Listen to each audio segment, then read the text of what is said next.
Police are not only vital to the growth of society, but they also form the bedrock of humanitarian development.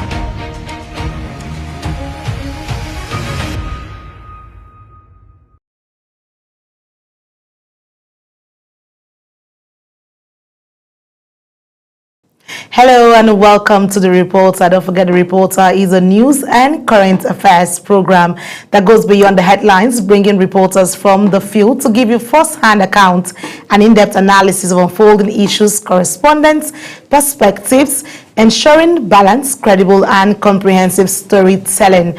I am Anita Patrick. Well, there's a whole lot happening in Nigeria and across the globe, and we want to bring you up to speed with all the activities happening from the executive to the legislature to the judiciary to the administration of the FCTA and also to the Independent Electoral Commission, National Electoral Commission. We also have other stories making the rounds, which will bring you updates on that. But let's quickly take our cue from the Senate and tell you the stories happening in the House of, in the National Assembly. Well, the Senate has mandated the federal government to negotiate with the Libyan government to repatriate Nigerian women who have been sexually abused and given birth in the Libya prisons. This followed a motion of urgent public importance on the need to protect Nigerians of their human rights and abuses in Libya, and this was sponsored by Senator Aniekan Etimbasi from Akwa Ibom Northeast in Abuja. Our National Assembly correspondent Topsy Gimba was there for us and brings us more. Aniekan Etimbasi said over 1,000 Nigerians repatriated from Libya were said to have been tortured, sexually abused, dehumanized, and even involved in organ harvesting. He urged his colleagues to support the motion to protect Nigerians from these abuses in Libya. The Senate is further aware that Amnesty International, the International Organization of Nigeria, and other credible bodies have documented consistent reports of arbitrary detention, torture, rape, forced labor, and killings of migrants in Libyan detention centers operated by both states and non-state actors. Senator Anthony Ani Iboinsao, Senator Adams Oshomolen Edonof, and Senator Victor Ome Anambra Central supported the motion advising Nigerians to avoid illegal migration to war-torn Libya. Having seconded, with your permission, sir, let me lend my voice to this very important motion. This has been a recurring decimal in our national life. To advise our people, we are in a free country, nobody needs exit visa to travel. But people should be informed that after the collapse of Gaddafi, Libya is no longer what it used to be. There is no reason why an African will find himself in another African country and he will be so or she treated as if he's not a human being. Presiding over the plenary, President of the Senate got to Akwa Ibom call for amendment to the prayers. Senator Natasha Akpoti-Odeogun, Kogi Central urged the immigration officers and correctional service to liaise with the Libyan authorities to repatriate Nigerian women who have been sexually abused and given birth in Libyan prisons to be repatriated. This is born out of the fact that numerous Nigerian women who were sex trafficked to Libya and happened to escape the unworthy, unhuman situations were arrested and detained in the Libyan prisons, and they are being used to satisfy the sexual urges. The amendment was unanimously adopted, and the motion was referred to the Joint Committee on Foreign Affairs, Judiciary, to investigate and report back to the plenary. Topsy Gimba, reporting for Global Television News. Well, joining me is our National Assembly correspondent, Topsy Gimba, and quite interesting, he's here in the studio, and I was talking behind the scenes to ask him a bit of questions. Topsy, it's good to have you. Thank you so much, Anita. It's been a long day.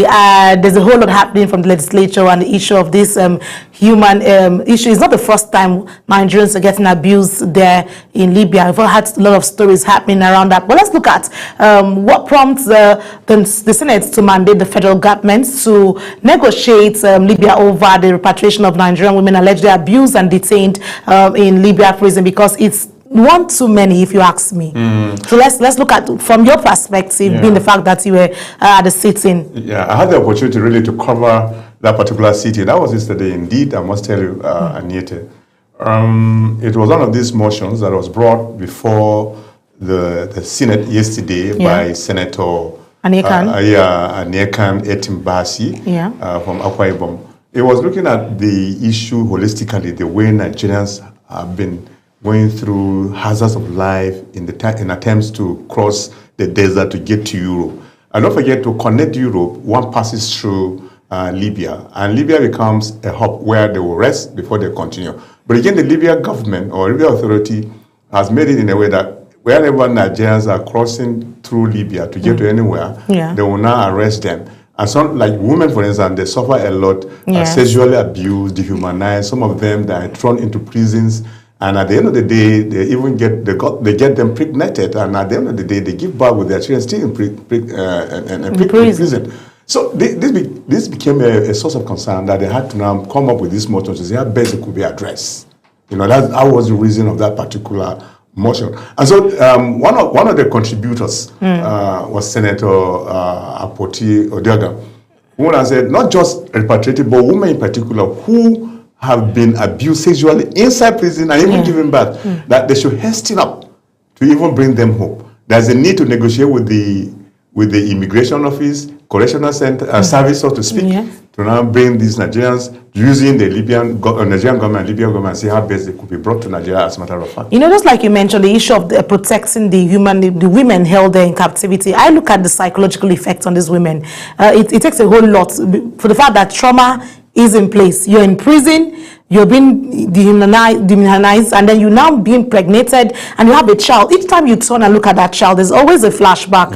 And so I like the fact that they're going to look at how the embassy should start from there as well. All of this immigration process to ensure that they are coming back will be safe. But let's look at how would they help them get back on their feet mentally. That's what my worry is. Is this motion going to put in all of those measures? Sure, it's certainly touching, because like you rightly mentioned, it's not just easy, somebody, thrown into prison, impregnated, now she's a mother to a baby and both of them are struggling to survive.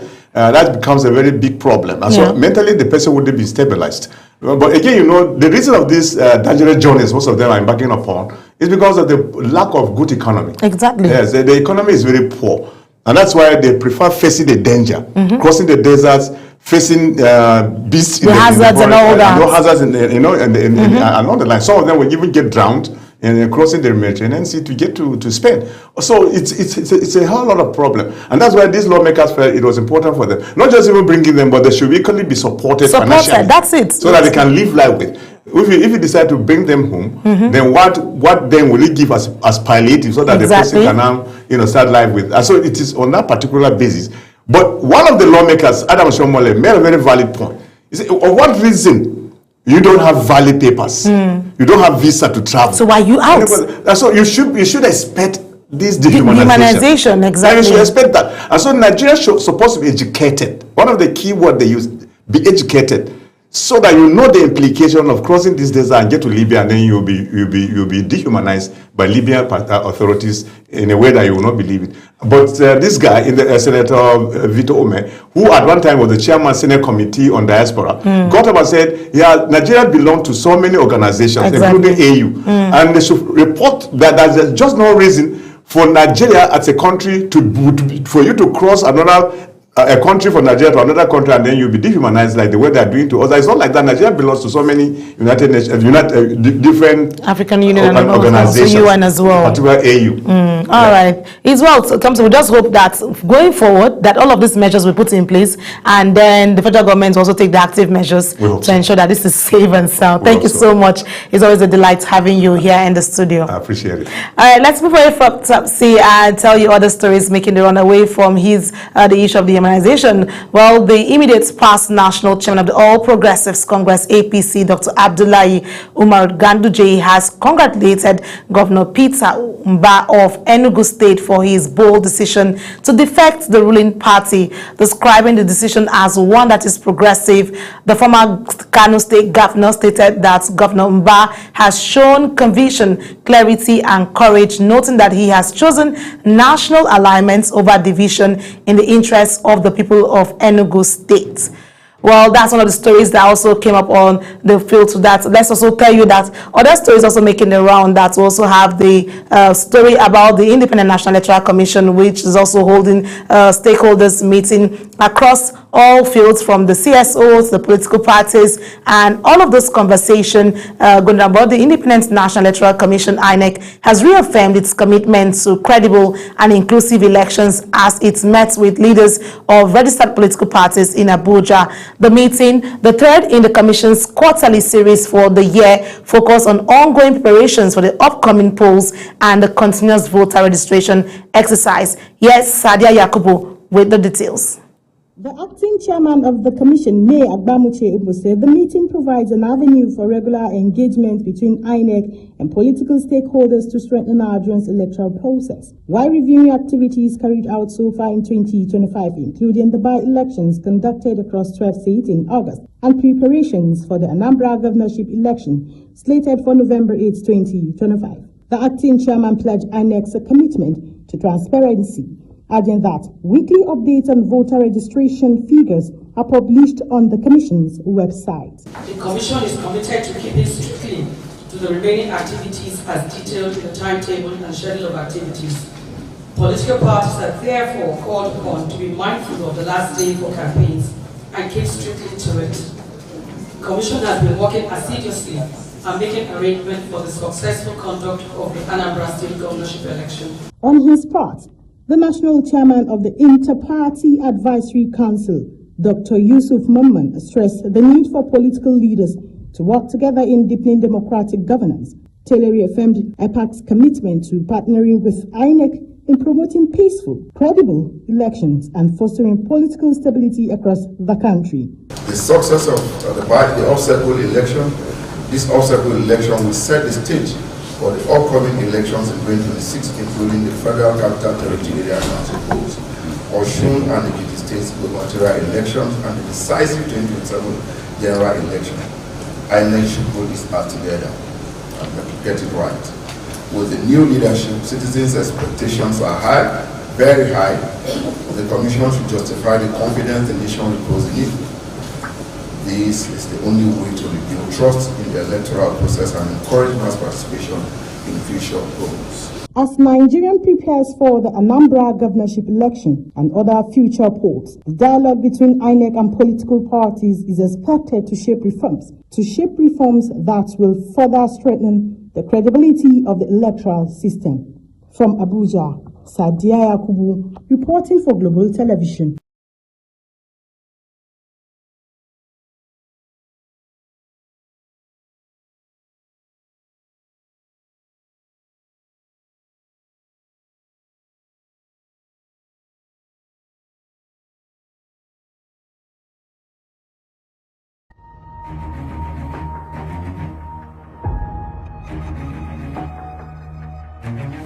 Mindful of how we use social media. It's not just about the platforms themselves.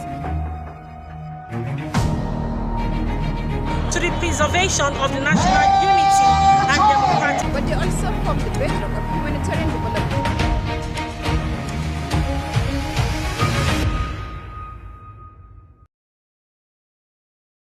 Well, that's joining me right now is our correspondent Sadia Yakubu, who was on the field and followed up on the issue on the consultative meeting rather for stakeholders in Benin. Let's join us, Sadia. Sadia, how are you doing? It's good to have you. Good evening, Anita Patrick. Well, you've been keeping tabs with the meeting for stakeholders for INEC ahead of elections and also the CVR. But let's come to the conversation. How is the Independent National Electoral Commission reaffirming its commitment to credible and inclusive elections in Nigeria following the stakeholders meeting? Following the stakeholders meeting, well, they spoke about by-elections that was held. That they will hold on the 16th of August 2025 across 2 senatorial districts. Okay. With 5 federal constituencies and 9 state assembly constituencies. 2 post-order elections were also held in Enugu and Kano State on the same day. Declarations and returns were made across the states where the by-election held, and certificates of returns have been presented in compliance with the provision of the Electoral Act of 2022. Okay, Sadia, well, you know, the Anambra election is also coming close, and then INEC had met with CSOs and also with political parties. I also met with the media to give updates on what's going to happen. But let's look at the key issues that were discussed at this particular meeting with the political parties, because, like I said, Anambra election is up close, and a lot of questions is asked. How prepared is INEC ahead of this election? Well, as per the upcoming elections, that of area council election in February, that is FCT area council election, the Anambra state election. Well, to the best of my knowledge, the commission have dished out some materials, the timetable and schedules for activities of council elections, details 13 key activities and 8 others are set. Okay.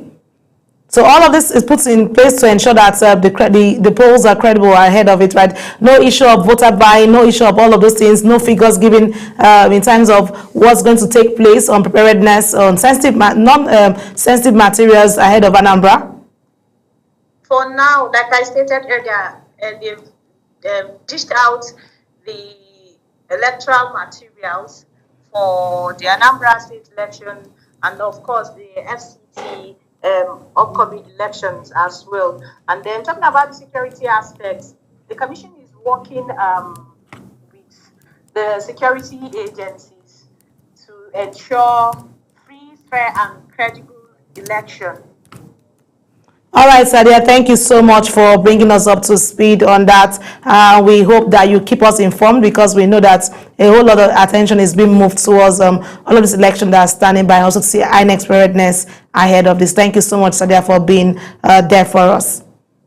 My pleasure, Aniti. All right, so let's move away from Sadia and take you around other stories, make it around. Let's quickly tell you that the Federal Capital Territory Minister, Nyesom Wike, says he will soon declare his political party affiliation. The minister stated this at the flag-off of construction of the main carriageways of the Outer Southern Expressway, OSEX, within the FCT. Here's Kabir Hassan with the details.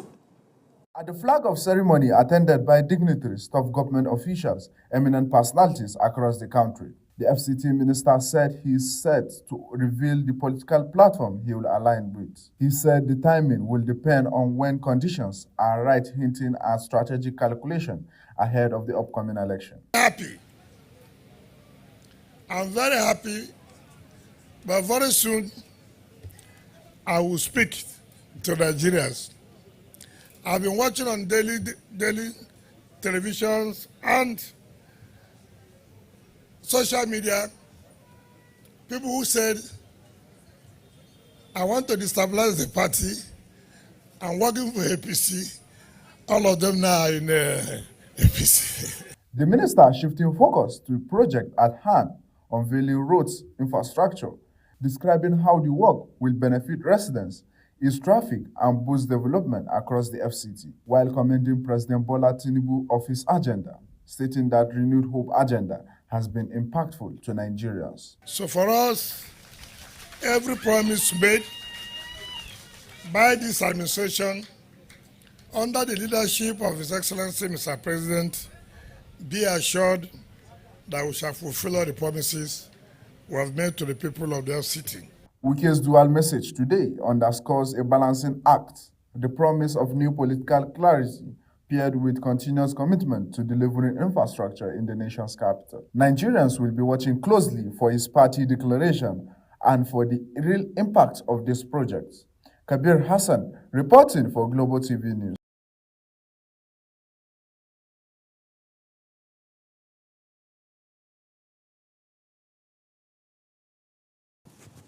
Well, that's it. A lot of conversation around that. A lot of people are asking questions. This is one conversation that people were wondering, where would this take the FCT minister to? Because everyone knows that he said he's a PDP member all the while, but now he's saying very soon he's going to be declaring where he belongs. We have our correspondent Kabir Hassan with me in the studio to bring us up to speed on all this. Kabir, it's good to have you in the studio. Good evening. There's a lot of conversation around this, but let's go straight. How soon do you think the FCT minister would declare his intention of which party he belongs? Because Nigerians will be itching to hear that. Well, maybe I can say as ahead of the upcoming 2027 election or the 2026 election, he might declare. Because, you know, there have been a speculation around which party does Wike belongs to, as he is, everybody knows he is a member of the People's Democratic Party, PDP. But he is working under Tinubu, and every day is commending Tinubu, praising Tinubu. So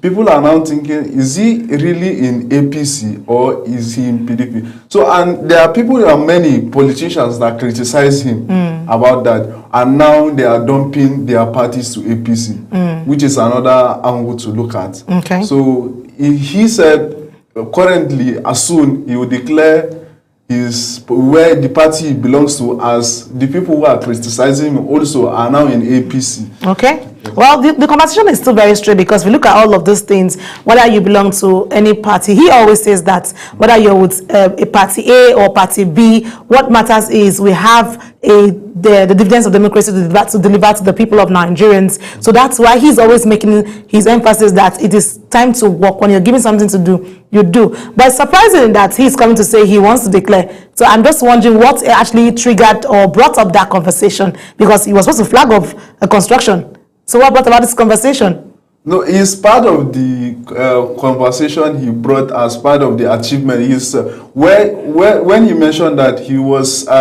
mentioning the achievement of the President Bola Tinubu under his Renewed Hope agenda. So, and he was now saying that soon he will declare the party he belongs to, because they're thinking that the party they belongs to now currently are not performing to the standard they want. So that's why they want to dump that party to a party that they believe has an agenda that will be impactful to Nigerians. Okay, we'll keep our fingers crossed, Kabir, and hope you bring us up to speed on that and bring you all the details. Well, that's it. Kabir has given us his own part of the story. Let's find out how that will play soon. Let's move to the foreign scene. The United Kingdom has announced a major sanction package targeting Russian oil producers, Rosneft and Lukoil, along with numerous vessels linked to the so-called shadow fleet. Foreign Secretary Vet Kopa told Parliament these are among Britain's strongest measures yet to tighten economic pressure on Russia.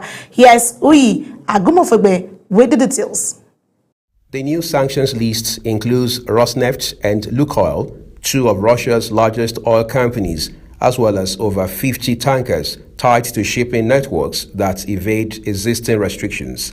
Yet Cooper warned that energy revenues must not fuel Moscow's war efforts, saying the UK will not allow Russia hide behind sanctioned vessels and complicity from third-party traders. With immediate effect, we are sanctioning Russia's two largest oil producers, Rosneft and Lukoil, the two biggest Russian energy firms ever targeted by UK sanctions. Part of an extensive new sanctions package of 90 targets, including refineries around the world that are responsible for importing Russian oil, suppliers of drone and missile components, and 44 shadow fleet vessels. Cooper emphasized the need to target not just oil producers, but the shadow fleets operating in the margins of global trade, asserting that there should be no safe haven for ships facilitating sanctioned oil flows.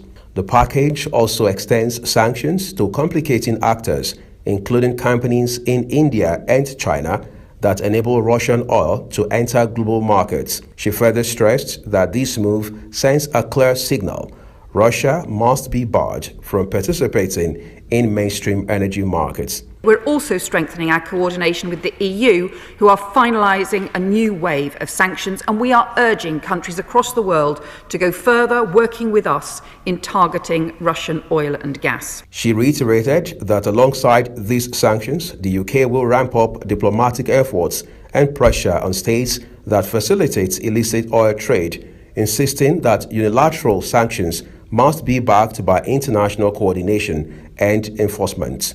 With these measures, London seeks to strangle a vital revenue stream for Russia's war machine, making a bold statement on economic warfare and signaling the UK's intent to lead the sanctions push on energy. Uyi Agbomofwegbe, reporting for Global TV News. Well, this conversation is one that we will have, and I have foreign affairs correspondents who give me all of this information I need to, and is here with me in the studio. Uyi, it's good to have you as always. Thank you, and it is a pleasure. All right, let's quickly look at all of these measures. What new measure has the United Kingdom announced to increase economic pressure on Russia, following all of the issues around? It's very straightforward, right? First of all, the goal is to ensure that Russia is weakened as much as possible. Exactly. Because from the way the West, the global West, looks at this whole tension or conflict between Ukraine and Russia, they see it more like Russian invasion of Ukraine. So here we say Russian-Ukraine war. They don't see it from that context.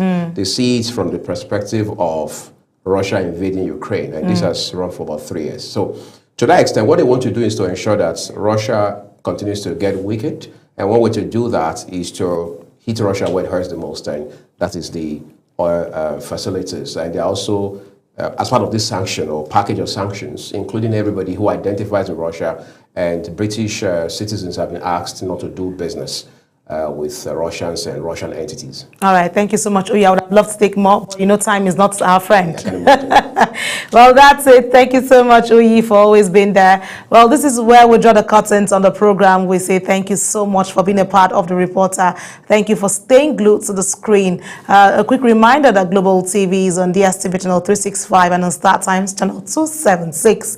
And don't forget to stay connected to all our social media platforms now showing on your screen using @Global TV NG. Until the next time when we come your way on The Reporter, I am Aniti Patrick. Bye for now.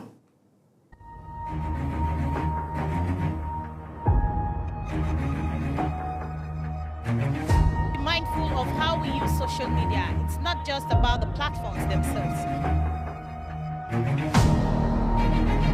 To the preservation of the national unity and democratic stability. Water is life, water is an essential service, and we must have to carry out the residents. Local communities are not only vital to the growth of society, but they also form the bedrock of humanitarian